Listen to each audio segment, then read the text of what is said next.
Olá pessoal, nós damos as boas-vindas a vocês que nos acompanham.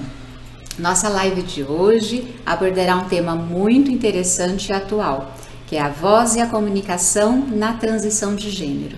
Eu sou Alcione Guedini Brasolotto, sou docente do Departamento de Fonoaudiologia da FOB USP e estou aqui hoje com a Aline Oliveira Santos, que é doutoranda do Programa de Pós-Graduação em Fonoaudiologia.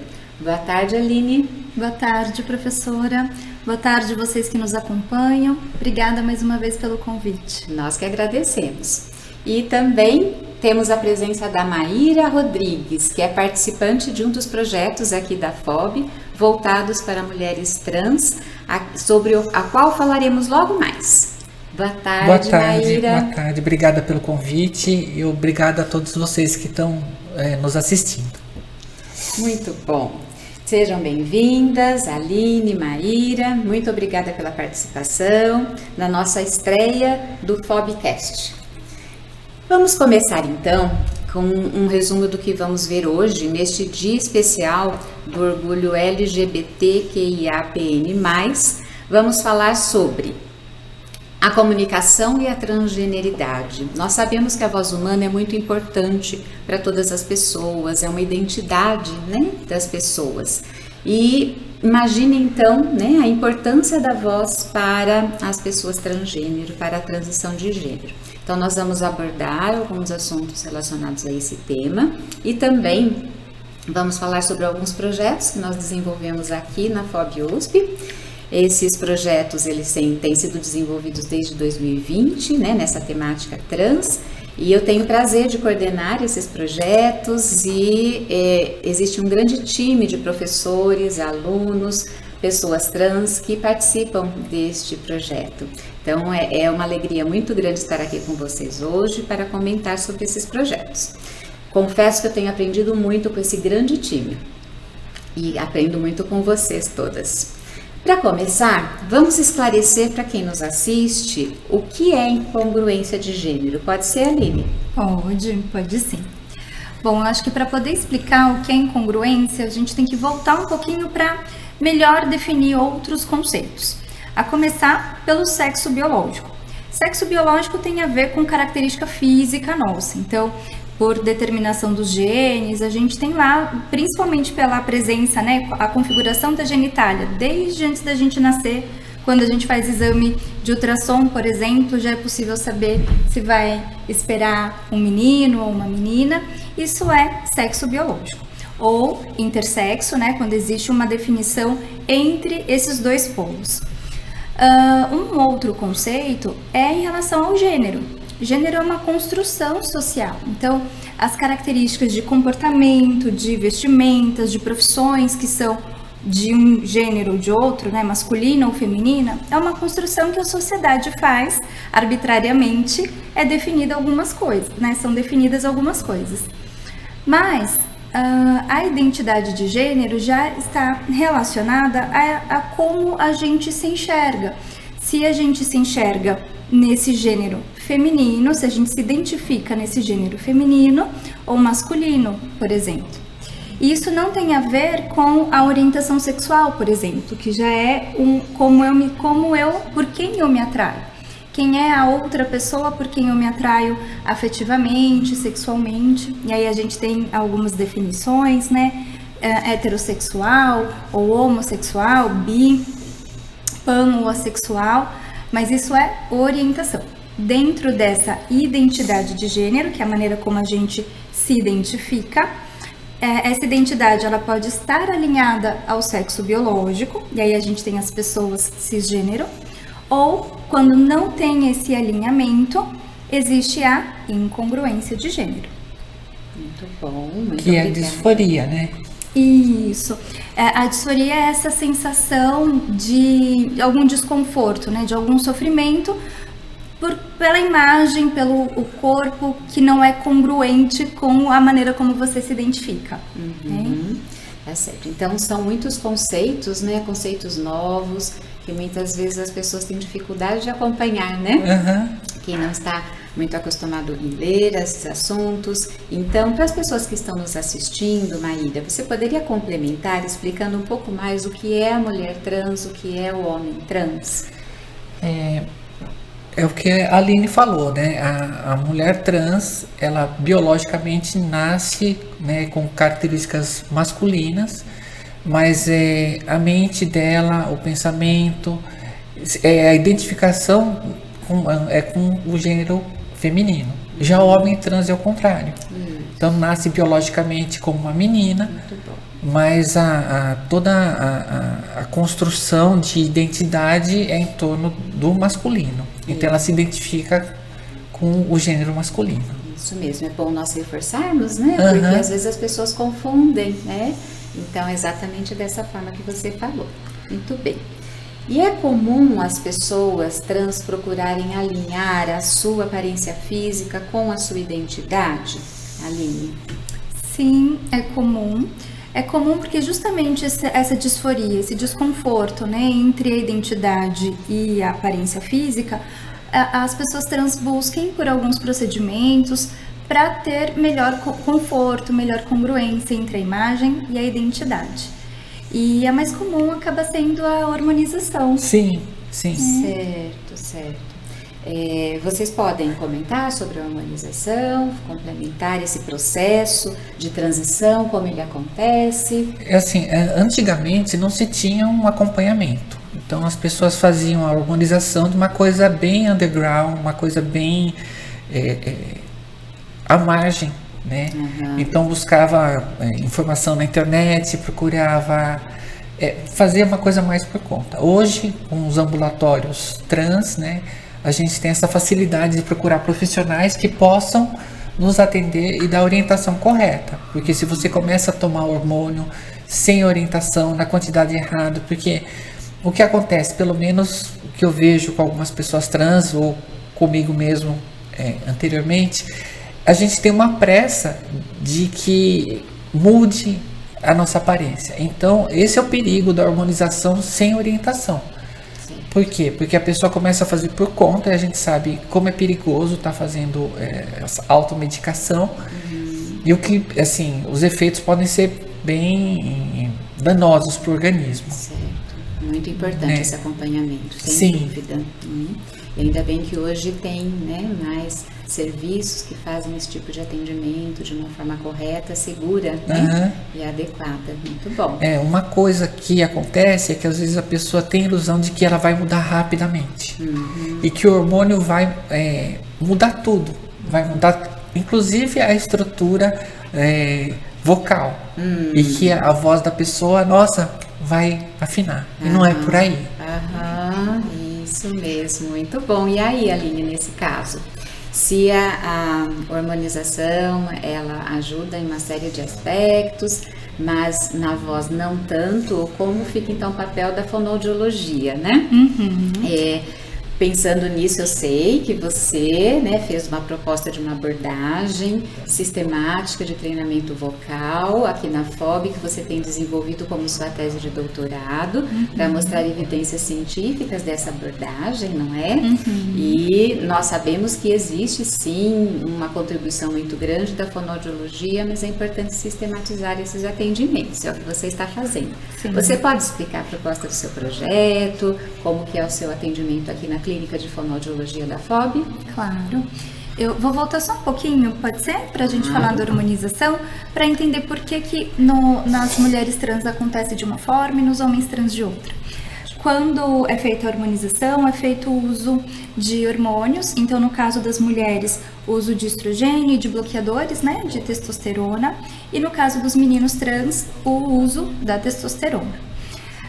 Normalmente essa hormonização ela é feita já na fase adulta, em que aquela mulher já passou na adolescência pela muda vocal, todo o crescimento da laringe, das pregas vocais, e que o uso desses hormônios na fase adulta não permite que essa laringe diminua, que tenha mudanças anatômicas nessa estrutura, né, onde ficam ali as pregas vocais, as cordas vocais que produzem a nossa voz.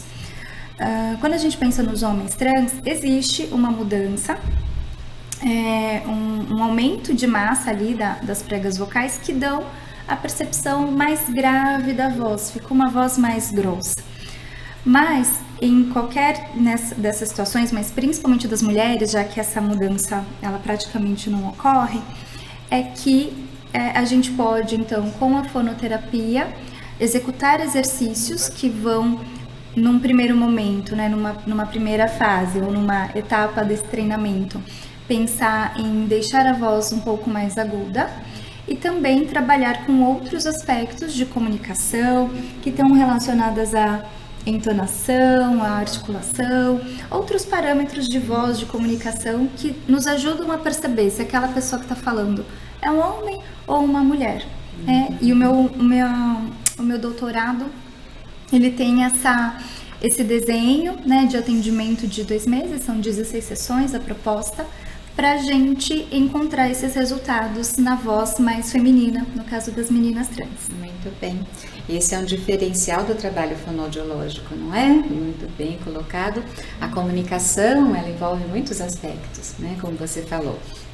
E a mudança de tom, simplesmente, que é o grave, o agudo, né, no caso da mulher trans, a vontade de ter uma frequência, um tom mais agudo, no caso da voz masculina, né, uma intenção de ter uma voz mais grave, não é tudo, não é? Porque a nossa comunicação envolve uma expressão corporal, envolve muitos aspectos de nuances da voz, que apenas falar agudo, falar grave não resolve, não é suficiente, né? Isso mesmo. Então, é uma proposta que envolve todos esses aspectos, certo, Aline?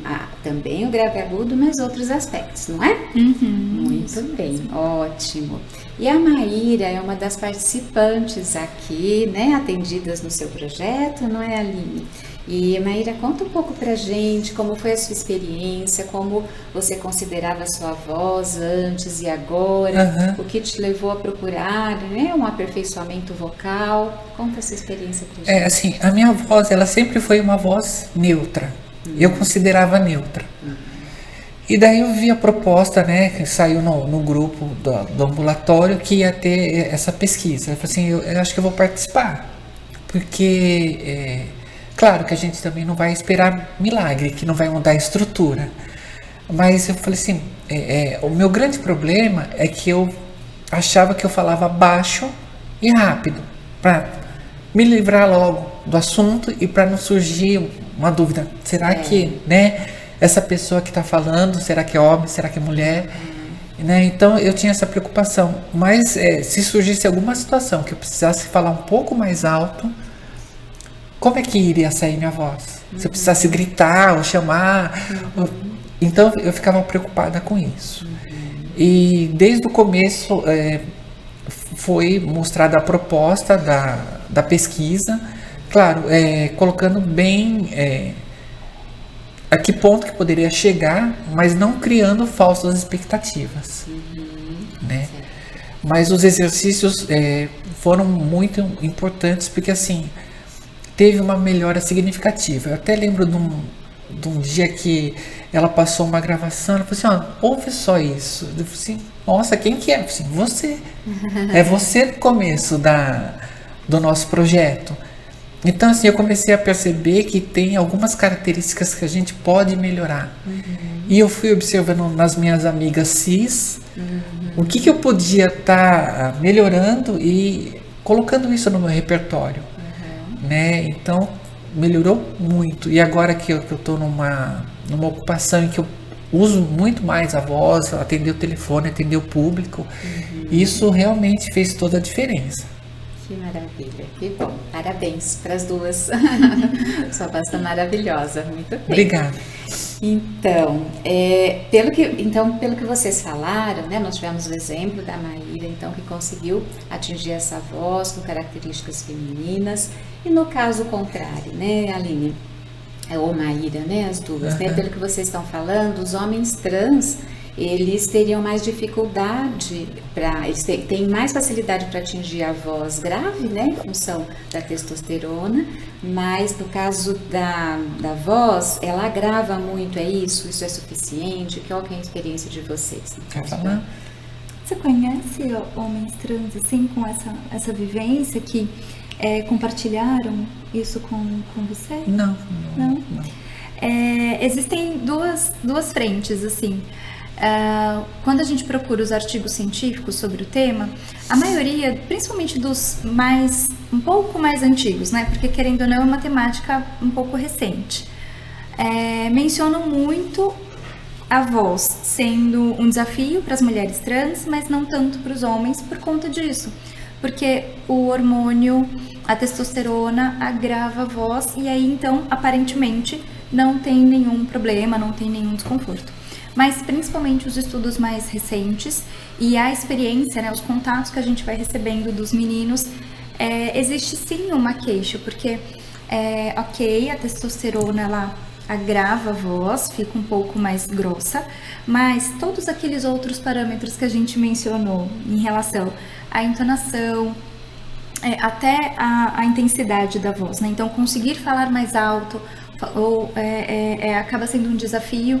Então, existe sim uma demanda fonoaudiológica que a gente precisa se atentar também para os meninos trans, não só para as mulheres. Ótimo, muito bem. Então, vale reforçar que o seu projeto é voltado especificamente para mulheres trans, né? Sim. Nós estamos comentando que acontece, né, um trabalho um pouco distinto, né, com homens trans e mulheres trans, mas o seu atendimento aqui, por enquanto, é mais direcionado a mulheres trans, né? E fala um pouco do andamento do estudo, se ainda está aberto para novas pessoas virem, se beneficiarem, né, desse projeto. Conta um pouco a situação que estamos. Estão sim em coleta de dados, ou seja, todas as meninas que estão nos acompanhando, nos assistindo e tenham interesse, podem entrar em contato comigo por e-mail ou telefone, WhatsApp. A gente faz triagem, faz avaliação e então inicia o treinamento vocal. Eu acho que é importante a gente esclarecer algumas coisas em relação a esse treinamento vocal, a essa voz mais feminina, porque de alguma forma a gente tem a informação, né, a ideia de que uma voz feminina é uma voz super aguda, super delicada, né, e algumas trazem assim, uma voz meio Sandy ou Mariah Carey, né? E isso não é verdade, a gente sabe que não é verdade, né? Mesmo quando a gente está falando sobre mulheres cis, existem mulheres com vozes de fato mais agudas, mas com vozes mais graves. E a questão é o quanto que essa voz, mesmo sendo mais grossa, mesmo sendo mais grave, ela vai transmitir características que combinam e que de fato revelam sobre a personalidade, sobre a pessoa. Então, quando a gente falou dessa expectativa, também entender o que é essa voz feminina. Será que a voz feminina é só aquela voz suave, que dá uma ideia de frágil? A gente sabe que não, existem vozes femininas que também transmitem feminidade com mais autoridade, com mais ou características de comando, né? Eu lembro que eu atendi uma moça que fazia faculdade, estava no curso de Direito, e ela chegou com uma voz já feminina, num padrão feminino, que ela não conseguia manter durante uma conversa, né? Voltava a ficar um pouco mais grave, mais masculinizada por conta dos marcadores de articulação, de entonação. Mas também era um agudo muito delicadinho, muito com uma ideia de frágil, sabe? E que não combinava. A gente, quando estava construindo essa ideia dessa imagem vocal, parecia mais uma moça nova, finalzinho de adolescência, do que quem ela realmente era, que era uma mulher de 30 anos, se formando, né? Então, fazendo estágio na área de direito, e que talvez aquela voz com a qual ela chegou não transmitia aquela credibilidade, aquela seriedade que naquela situação era necessária. Então, também entender o que a nossa voz vai mudar de acordo com o público, né, com quem a gente conversa, se é em uma situação mais afetiva, mais carinhosa, diferente de uma situação profissional, e ter dentro desse amplo espectro do feminino uma voz feminina que te dê conforto, te dê segurança. Então, essa é a ideia, para quem está nos assistindo não achar que é um programa para deixar você com uma voz que nem te agrada de ouvir de repente. A ideia não é essa. Claro. Muito importante, né? Esse respeito, esse acolhimento e aceitar realmente o que a pessoa quer, né? Como ela quer se expressar, como ela quer se identificar. Então, muito bem. E ficamos felizes que isso esteja acontecendo aqui em Bauru, né? Deveria ter em todas as cidades. Nós sabemos que grandes centros têm os ambulatórios, os locais onde fazem atendimento. Aqui no interior nós temos alguns locais, né, mas ainda não tanto quanto, né, precisaríamos, mas ainda bem que nós temos aqui em Bauru. Então agora eu queria falar sobre um outro aspecto que é relacionado ao cuidado das pessoas transgênero, né? Cuidado que toda a população, toda a comunidade, toda a sociedade deve ter, né? E pensando especialmente nos profissionais da saúde, né, que atendem rotineiramente as pessoas trans, ou por um atendimento específico, de acordo com o seu processo de transição ou não, né, um atendimento corriqueiro de saúde. Então, será que os profissionais estão preparados para atender, né, essas pessoas? O que vocês acham sobre isso? Quero a opinião de vocês duas, de uma profissional da saúde e de uma mulher trans. Eu passei por duas fases, né? Há muitos anos atrás, você chegava num posto de saúde, chegava no ambulatório e parece que as pessoas faziam questão de te chamar pelo nome civil. Não existia nem nome social. Então era um constrangimento, era uma situação que você né, de repente estava tudo bem e daí te chamavam pelo nome civil e gerava um constrangimento, todo mundo ficava olhando para você. E havia um despreparo muito grande, as pessoas não sabiam, confundiam muito a pessoa trans com a pessoa homo. Assim, não tinha nenhum tipo de treinamento, de preparo, e não era culpa dos profissionais da época, porque também não era uma coisa que estava assim, tão difundido como hoje em dia. Já nos ambulatórios trans, pelo menos o que eu senti no ambulatório daqui de Bauru, todo um preparo, todo um acolhimento. Você vê que os profissionais estão preocupados com a pessoa. Não, você não é só um número. Você é uma pessoa que está procurando um atendimento acolhedor. E eu tenho notado isso. Aqui na USP também, então as pessoas... não, tudo bem, a gente usa o seu nome social. Então tem toda essa preocupação. Porque assim... mas é pouca coisa, só o nome social. Mas já é um começo. Tá? Obrigada por vocês terem migrado para esse novo link. Por problemas técnicos precisamos fazer isso. Continuamos então. Eu gostaria de retomar, né, relembrar que nós estamos falando sobre a voz de pessoas transgênero. Estamos com a Aline, fonoaudióloga, e a Maíra, uma mulher trans que é participante dos nossos projetos, nossa parceira. E nós avançamos o assunto falando sobre toda a situação social e também de saúde das pessoas trans, e estávamos mudando de assunto, né? Em relação, primeiro fizemos uma retomada desse aspecto vocal das mulheres, falamos da pesquisa da Aline, que está atendendo mulheres trans para aprimoramento vocal, e agora estávamos tocando no assunto, mudando o assunto para a questão do cuidado com essas pessoas trans. E a Maíra fez um depoimento em relação às dificuldades que ela já sentiu quando ela procura um atendimento de saúde, em relação às pessoas ficarem confusas em como lidar, que é natural, né? Porque para algumas pessoas é um universo novo, e que atualmente ela tem percebido, né, um avanço, e as pessoas estão mais preparadas para receber, acolher da forma com que a pessoa trans merece e quer, né, ser acolhida, ser recebida. E aí, então, eu ia passar a palavra para a Aline para completar, né, as suas considerações sobre esse aspecto do preparo dos profissionais.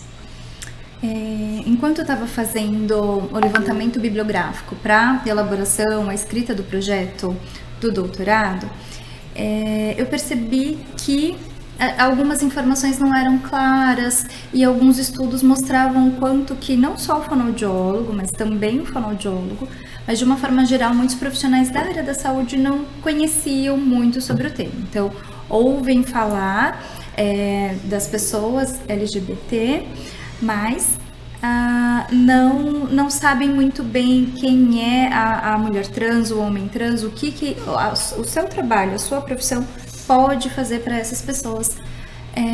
E confundem muito e acabam, né, nesse desconhecimento, não oferecendo o cuidado correto para as pessoas. E a gente foi também se debruçando sobre isso, né, aqui na universidade, aqui no campus. Então, diante desse panorama que vocês retrataram aí, conhecendo essa realidade da dificuldade de formação dos profissionais, nós também fizemos um outro projeto, um projeto de extensão aqui na FOP, né? Em que nós tínhamos exatamente essa vontade de ajudar os profissionais da saúde em geral e mais especificamente os fonoaudiólogos, né, e os médicos, em especial aqueles que lidam diretamente com a voz, que são os otorrinolaringologistas, esses profissionais a terem um preparo maior, né, tanto do ponto de vista de como receber, acolher as pessoas, mas também do ponto de vista específico, técnico das suas áreas, né. E então nós pensamos em fazer um material, né, e educativo, um material que se chama Cuidados em Saúde e Comunicação de Pessoas com Incongruência de Gênero. Ele foi desenvolvido em parceria com a USP de Ribeirão Preto, sob coordenação da professora Aline Wolff, que eles têm um ambulatório também, que recebem pessoas transgênero lá, uma equipe que foi nossa parceira nesse trabalho, né? E é um trabalho que nós temos muito orgulho de ter já finalizado, ele está próximo aí de ser disponibilizado para todos conhecerem, e eu vou pedir para a Aline, né, que se envolveu intensamente em todas as etapas desse trabalho, para ela contar um pouco sobre como é esse material. Então, a gente identificando, né, essa lacuna na nossa formação, a gente aproveitou a oportunidade que a USP nos deu quando abriu aquele edital pela Pró-Reitoria de Cultura e Extensão, um edital que era alinhado aos objetivos para o desenvolvimento de um mundo melhor, a Agenda 2030, e a gente escreveu um projeto, ele foi aprovado, e aí a gente fez algumas ações em conjunto. Então, os alunos de graduação, de pós-graduação, aqui do curso de fonoaudiologia, do curso de medicina, tanto aqui da FOB quanto da USP de Ribeirão Preto, pessoas trans das duas cidades e profissionais mais experientes no atendimento, no cuidado a pessoas trans também das duas cidades, se uniram, né? A gente se debruçou diante dessa temática. Fizemos algumas ações que terminaram então nesse e-book.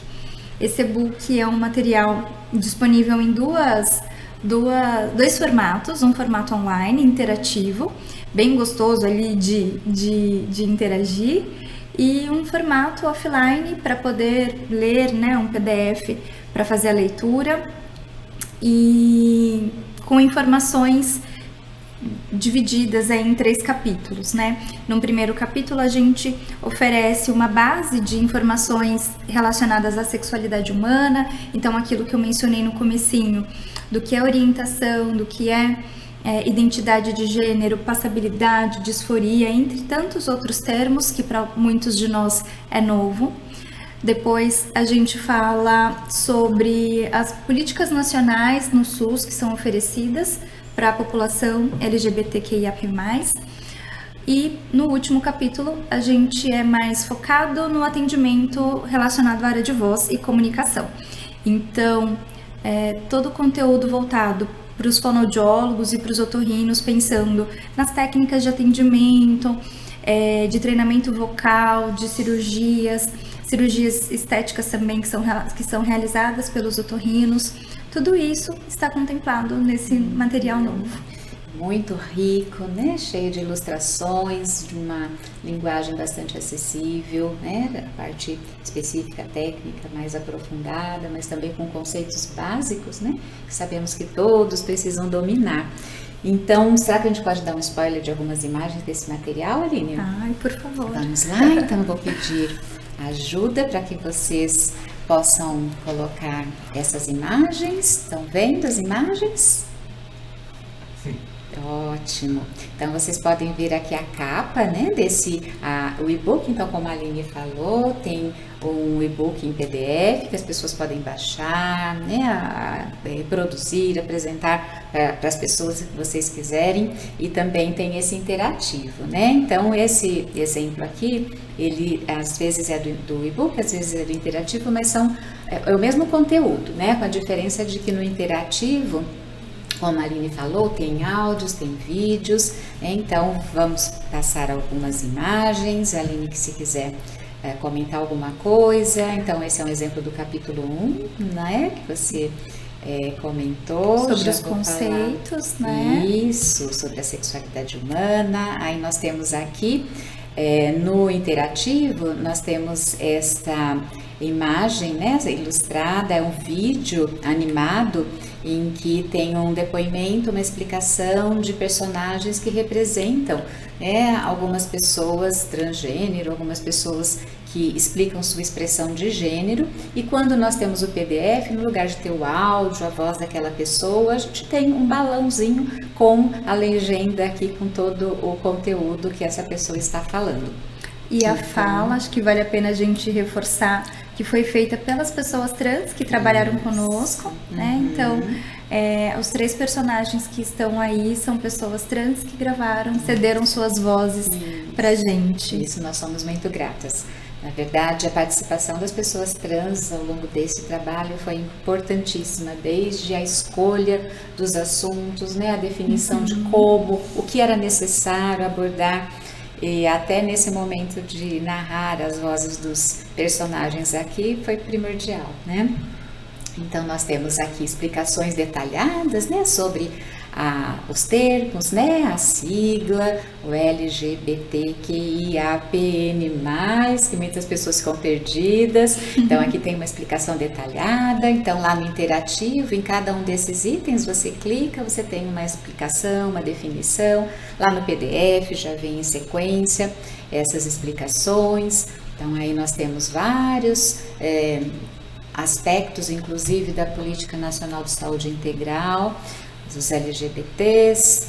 Até porque o processo transexualizador, né, que são esse conjunto de procedimentos clínicos, ambulatoriais, cirúrgicos, né, ou ambulatoriais, eles são defendidos, disponíveis pelo SUS.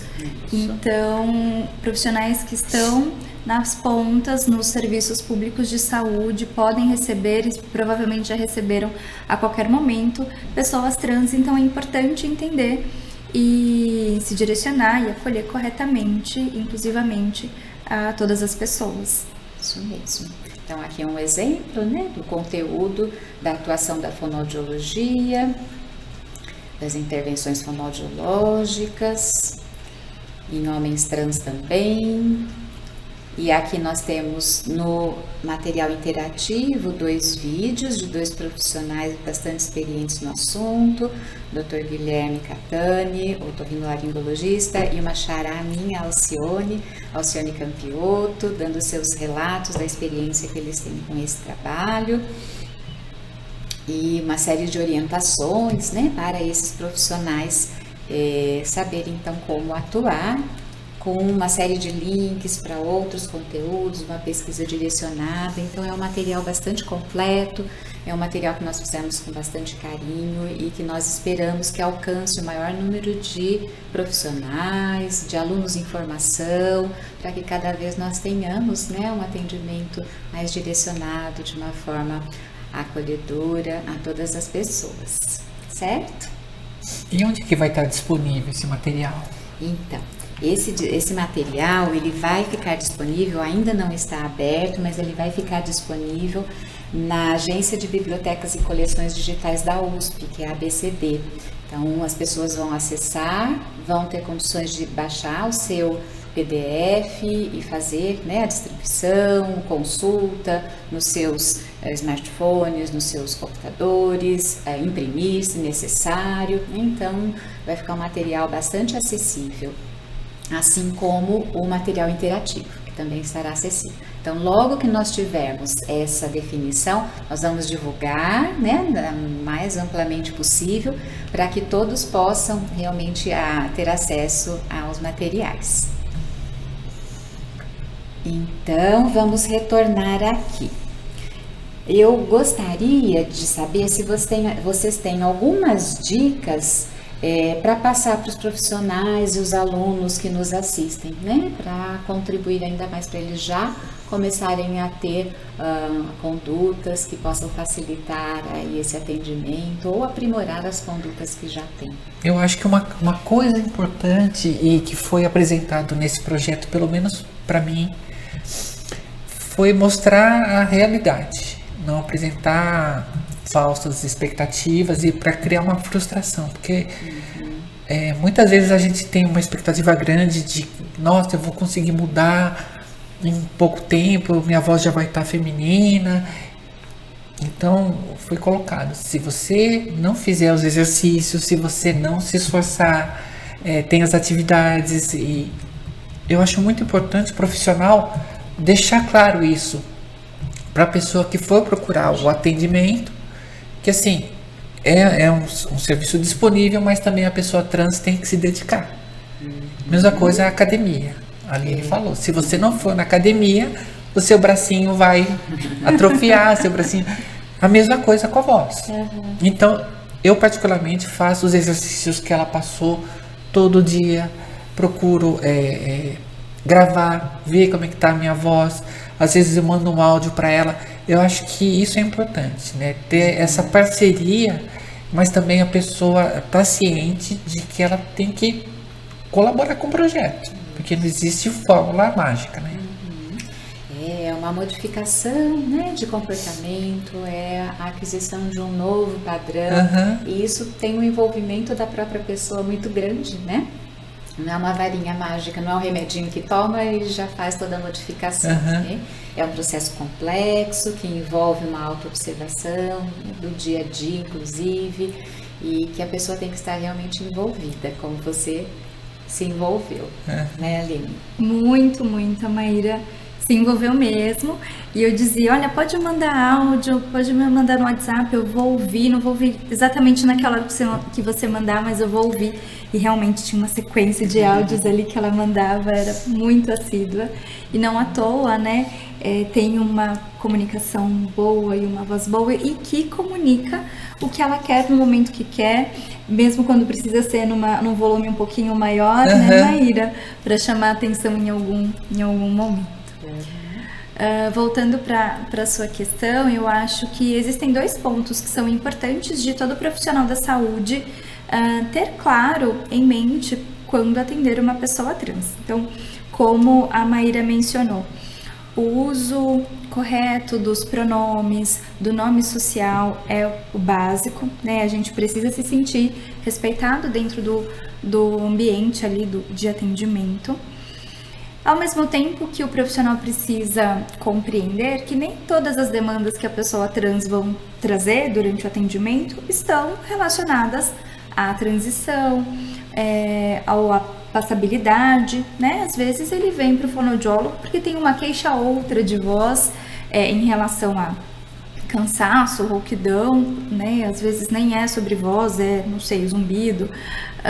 E a mesma coisa para o otorrino. Então, a gente precisa se manter atento àquilo que está sendo dito, àquilo que está sendo falado, porque muitas vezes a gente pode sim atender adequadamente, aquilo está dentro do nosso escopo de trabalho, e se for realmente algo muito específico, que a gente não tenha a real habilidade, competência para trabalhar, aí sim encaminhar para um colega. Às vezes a pessoa mal entrou no consultório, não sei, não atendo e vou encaminhar. Isso não é uma verdade absoluta. Então a gente precisa de fato estar centrado na necessidade do paciente. Certo, muito importante as considerações de vocês. E nós tenho algumas pessoas perguntando aqui sobre o link do e-book, então eu vou reafirmar aqui que o link ainda não está disponível, ele está em fase final de digitalização. E logo que ele estiver disponível, tivermos o endereço correto lá do ABCD para vocês acessarem, nós vamos divulgar amplamente. Então, nós faremos divulgação nas nossas redes sociais, da FOB, pessoais, e nós com certeza alcançaremos todos os interessados no e-book. Então, podem ficar tranquilos que vocês vão ter acesso amplo a ele. E como eu falei aqui, eu gostaria que as pessoas que fizeram perguntas no link anterior refaçam aqui, porque nós perdemos, né, aquele acesso. Então aí vocês, por favor, coloquem aqui que eu retomo. E eu vou direcionar uma pergunta para vocês. Se vocês consideram que como é usar a voz cantada, né, para uma mulher trans, por exemplo, o uso da voz cantada pode contribuir, atrapalhar, ajudar aí esse processo de construção da voz desejada. O que vocês acham sobre isso, sobre voz cantada, que é um ponto de interesse aqui? Cantar sempre faz bem, não é verdade? Então, se a pessoa não estiver cantando também de uma forma que esteja exigindo, né, de muito esforço, não tem nenhuma contraindicação. A diferença, né, se ela estiver pensando em fazer aula de canto ou cantar com essa finalidade de deixar a voz mais feminina, aí sim que precisa ter cuidado, porque de fato as técnicas, né, de canto, aulas de canto vão ajudar a cantar melhor, cantar sem esforço excessivo. Mas quando a gente está falando sobre fala, e aí todas essas questões que a gente mencionou de parâmetros na fala, de entonação, de velocidade, de articulação, é com treino de fala, e aí é o treino com fonoaudiólogo, não com professor de canto. Certo, muito bem definido, muito bom. No meu ponto de vista, eu penso assim, que a gente também tem que tomar cuidado para que a fala seja natural. Nos nossos encontros do projeto, a Aline focava bem nisso, porque a voz tem que soar natural, não pode ser uma coisa forçada que de repente no fim do dia você vai estar, né, levou exaustão. Então, e também pode ser que seja uma coisa que até se torne irritante, né? Porque é uma coisa bem artificial. Será que é natural você falar cantado e procurar ser natural? Muito bom, muito bom. Agora, se a pessoa quiser participar de um coral, quiser cantar com os amigos numa rodinha de violão, é bem-vindo, não é? Super bem-vindo. Muito bem, muito bom. Eu gostaria de saber se vocês têm mais alguma consideração. Eu estou com dificuldade de receber aqui as mensagens nesse novo link. Talvez eu tenha perdido alguma questão do link anterior. Se vocês quiserem retomar aqui, podem retomar. E eu adoraria continuar, né, o nosso bate-papo. Temos muito a ser falado ainda. Nós estamos no começo de um trabalho, mas nós vamos ter outras oportunidades, né? Eu espero que a gente possa continuar aí divulgando os resultados do trabalho que nós estamos desenvolvendo aqui na FOB e tornarmos isso acessível a todas as pessoas, ao máximo de pessoas possível, né? Fazer uma colocação também de que esse material, o e-book, ele preferencialmente deveria ser utilizado em cursos de formação, em cursos de graduação, né? Nós fizemos ele com essa intenção também, porque muitas vezes dentro dos cursos de fonoaudiologia ou dos cursos de medicina, essa abordagem é pequena, né? E com um material que as pessoas acessam e as pessoas têm condições de aprender também, reforçar os seus conceitos a partir desse material tão didático, tão claro, talvez contribua, né, para que os professores que conduzem esses assuntos, preparam os alunos para atender as pessoas de uma maneira geral, eles possam ter isso como um recurso, um subsídio, né, para usar com os seus alunos em formação. Então, nós esperamos realmente que ele atinja a todos, né, as pessoas trans também, lendo, entendendo o que o fonoaudiólogo faz, o que o otorrino faz, os profissionais também tendo um direcionamento aí de onde continuar o seu atendimento com o seu conhecimento específico, direcionado de forma adequada para a população. Então, nós temos esse interesse, né, muito forte de que vocês todos se beneficiem desse trabalho. Então, agora eu gostaria de saber se vocês têm alguma colocação mais, se vocês gostariam de fazer uma mensagem final aí, para nós podermos encerrar nossa reunião. Eu acho que essa fala da Maíra me fez atinar para uma outra coisa que talvez as pessoas que estão nos assistindo possam procurar, né, por ajuda. Às vezes é comum a gente encontrar nas meninas trans esse desejo de modificar a voz. Ele é tão grande que elas fazem algum ajuste por conta própria. E aí elas tentam então agudizar a voz, ou às vezes falam com uma voz fininha assim o tempo todo, e gera no final do dia um cansaço. Então, ainda que você não esteja, né, achando mais a sua voz muito masculina, acho que sua voz até é feminina, mas está sentindo esses desconfortos, você também pode ser candidata para participar desse estudo. Então vocês podem me procurar, eu acabei não passando meus contatos, vocês podem me procurar por e-mail. O meu e-mail é aline.oliveira@usp.br e o meu telefone, o DDD é 11 984297788.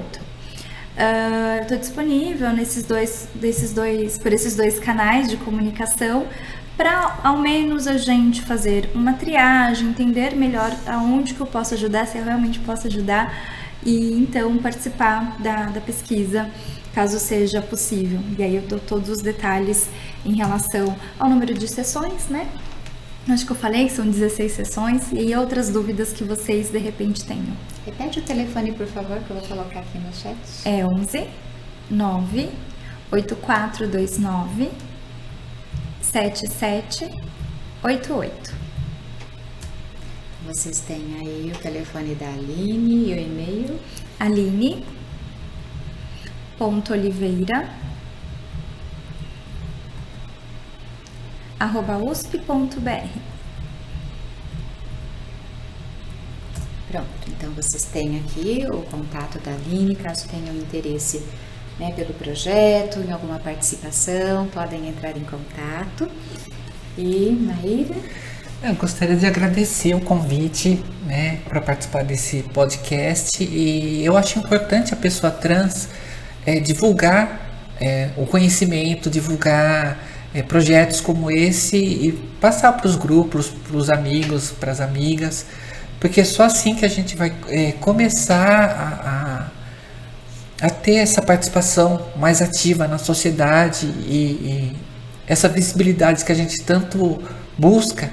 Eu acho que cada uma de nós é responsável por isso. Então eu acho importante divulgar trabalhos tão importantes quanto essa iniciativa da USP.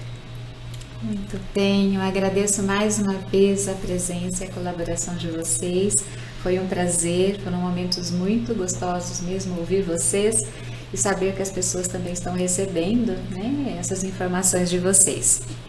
Agradeço a todos que nos assistiram, da equipe de tecnologia educacional aqui também da FOB USP, e agradeço também à Comissão de Inclusão e Pertencimento da FOB, que proporcionou esse momento para nós. Boa tarde a vocês. Boa tarde, muito obrigada.